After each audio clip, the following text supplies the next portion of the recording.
اصل میں یہ جو ہے نا کہ ایک ڈیلیوژن ہے کہ when I get money I get happiness, ٹھیک ہے، یہ بہت فیک کانسیپٹ ہے. Yes you get temporary good feelings, temporary pleasure ملتا ہے، لیکن ultimately human nature has been designed in a way کہ جس میں you want more and more. آپ چاہتے تھے کہ میں یہاں تک پہنچ جاؤں نا تو I will be happy. This never happens. یاد رکھیں یہاں پہنچیں گے تو you will desire to have more until and unless آپ کی لائف میں گریٹیٹیوڈ نہ آ جائے، شکر گزاری اور دینا نہ آ جائے، آخرت کی وہ نہ آ جائے، تب تک آپ کبھی خوش نہیں رہ پائیں گے. And ultimately you will have life full of میزریز.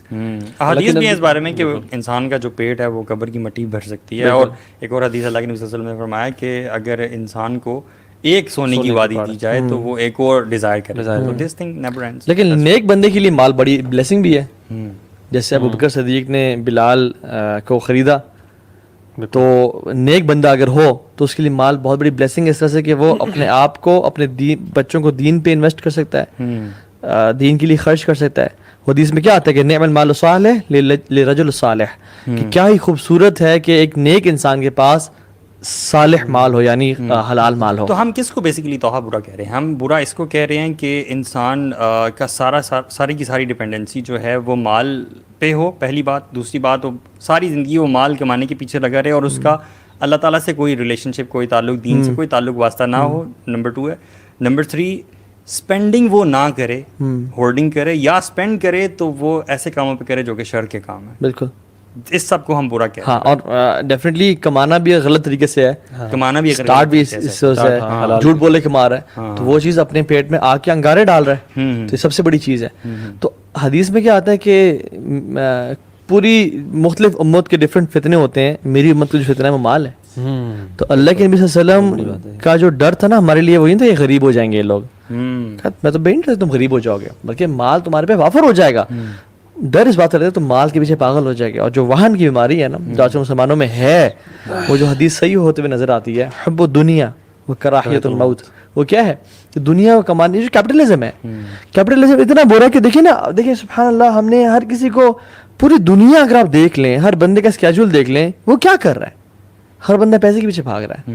اور ایک بندہ جو 9 to 5 کر رہا ہے، اس کے پاس اپنی ہیلتھ کے لیے ٹائم نہیں ہے، فیملی کے لیے ٹائم نہیں ہے، اپنی ماں باپ کے لیے ٹائم نہیں ہے. اس کا باس اس پہ ترس کھاتا ہے اور کہتا ہے کہ بیٹا ٹھیک ہے، تیرے پاس سیم پرکس ہیں، سیم سب کچھ ہے، تجھے میں 9 to 5 کی جگہ 9 to 1 کا ٹائم کر رہا ہوں. آئندہ تو 9 to 1 آفس آیا کر، اور پھر تو گھر چلا جایا کر، give time for your wealth. وہ 1 بجے چھٹی کرے گا تو سیکنڈ جاب ڈھونڈے گا، فری لانسنگ شروع کر دے گا. مطلب اتنا کیپٹلزم کا جو ہے نا یہ پیک کا دور ہے. صحابہ کرام کیا وہ تو مال سے ڈرا کرتے تھے، رائٹ، کہ کہیں مال آئے تو اس کے ساتھ مسائل نہ لگے. میرے ذہن میں حدیث آ رہی ہے اللہ کے نبی صلی اللہ علیہ وسلم کی کہ ان کے پاس ایک صحابی آئے، اور ہی واز کائنڈ آف صحابی جو کہ بڑے نیک تھے اور ہمیشہ مسجدوں میں آنا اور مسجدوں میں نظر آیا کرتے تھے، مطلب باقاعدگی سے. تو انہوں نے اللہ کے نبی صلی اللہ علیہ وسلم سے یہ شکایت کی کہ میرے پر نا غربت بہت زیادہ ہے. تو اللہ کے نبی صلی اللہ علیہ وسلم نے چہرہ اٹھا کے ان کی طرف دیکھا تو پتہ چل جاتا تھا اللہ کے نبی صلی اللہ علیہ وسلم کو. تو اللہ کے نبی صلی اللہ علیہ وسلم نے کہا کہ مجھے ڈر لگتا ہے تمہارے بارے میں دعا کرنے سے کہ تمہارے پاس ویلتھ آ جائے، کہیں ایسا نہ ہو کہ یہ والی جو نعمہ ہے، یہ والی جو بلیسنگ ہے کہ تم روزہ اور صوم وغیرہ اور صلاۃ وغیرہ یہ چیزیں چل رہی ہیں، مسجد آنا، ہم تمہیں دیکھتے ہیں، اللہ تعالیٰ کے ساتھ جو کنیکشن ہے تمہارا، یہ والی نعمت جو ہے یہ اس نعمت سے بڑی ہے کہ یہ نعمت جو ہے نا وہ لوز نہ ہو جائے. لیکن انہوں نے ریکویسٹ کی اور اللہ کے نبی صلی اللہ علیہ وسلم نے ان کے لیے دعا کی، تو اللہ تعالیٰ نے ان کو مال دیا. اب جو مال زیادہ ہوتا رہا، وہ شیپ اینڈ گوٹ اور وہ ساری چیزیں، ان کا بزنس بڑھتا رہا، تو وہ صحابی جو ہیں وہ کم نظر آنے لگ گئے مسجد میں. دن میں ایک شاید نماز ان کی مسجد میں ہوتی تھی، پھر اسی طرح سے جمعے کے جمعے ہونے لگی، اینڈ دا صحابی واز گون. تو یہ چیز ہے کہ مال جب آتا ہے تو اٹس بیسیکلی اے ٹیسٹ. وہ آپ کا ایسے بھی ہو سکتا ہے کہ ایمان لے کے اپنے ساتھ چلا جائے. یہ ویسے نا ایک بڑے اس میں ایک اور جو اچھا پوائنٹ ہے نا نوٹ کرنے والا، کہ اگر کوئی اللہ کا نیک بندہ ہے، اس کو لگتا ہے یار میرا اللہ تعالیٰ سے کنیکشن اور مال نہیں آ رہا، تو maybe this is one of those reason کہ مال شاید اس کے لیے فتنہ کا باعث بن جائے.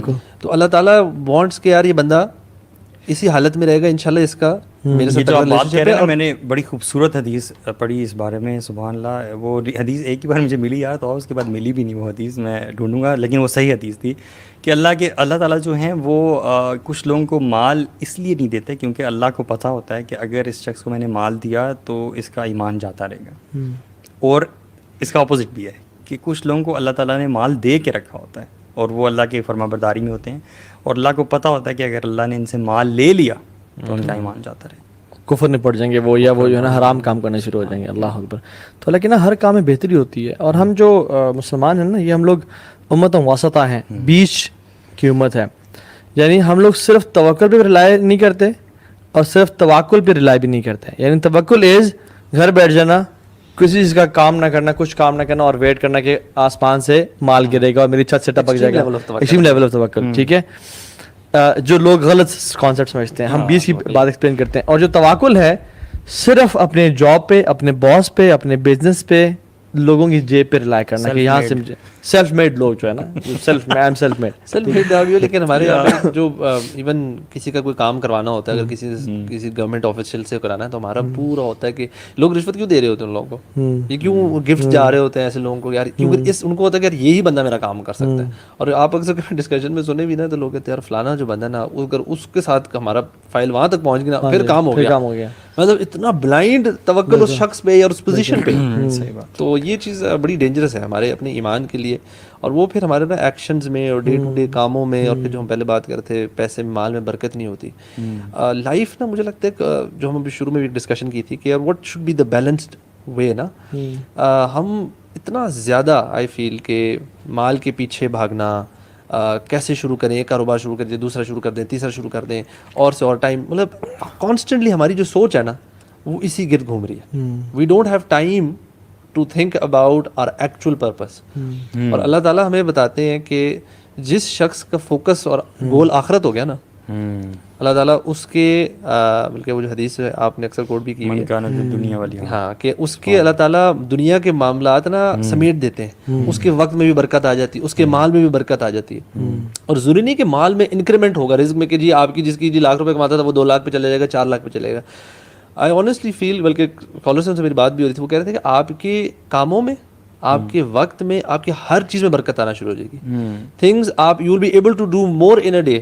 یو نو, آپ پہلے صبح سے لے کے شام تک کام کر رہے تھے اور آپ اتنا کما رہے تھے, اب آپ ہاف ٹائم دیکھو تو نہیں کما لیں گے جیسے دوسرے زیادہ. And now you have time for your family, you will time for have Quran. آپ ان چیزوں کو اپنی لائف میں انکلکیٹ کرنا شروع کریں, آخرت فوکس بن جائے. یعنی کہ ایسے ہی کہ یہاں سے میں نے گول میرا وہاں تک پہنچنا ہے, اور اس کے بیچ میں جو ڈسٹریکشنز آ رہی ہیں, اور میں نے اس کے لیے کچھ چیزیں لے رہے ہیں جیسے کھانا پینا ہے, سونا ہے, مال کمانا, بالکل اسی طرح ہی ہے. You know, you don't need to have excessive sleep, you don't need to eat too much. آپ بس جتنا ضرورت ہوتا ہے اتنا ہی کھاتے ہیں, جتنا ضرورت ہے اتنا ہی سوتے ہیں, اتنا ہی کمائیں جتنی ضرورت ہے. فوکس آن یور ایکچوئل گول. باقی چیزیں انشاءاللہ اللہ تعالیٰ نے کہا ہے کہ یار رزق تمہارا سنبھال لوں گا, ہو جائے گا مینیج.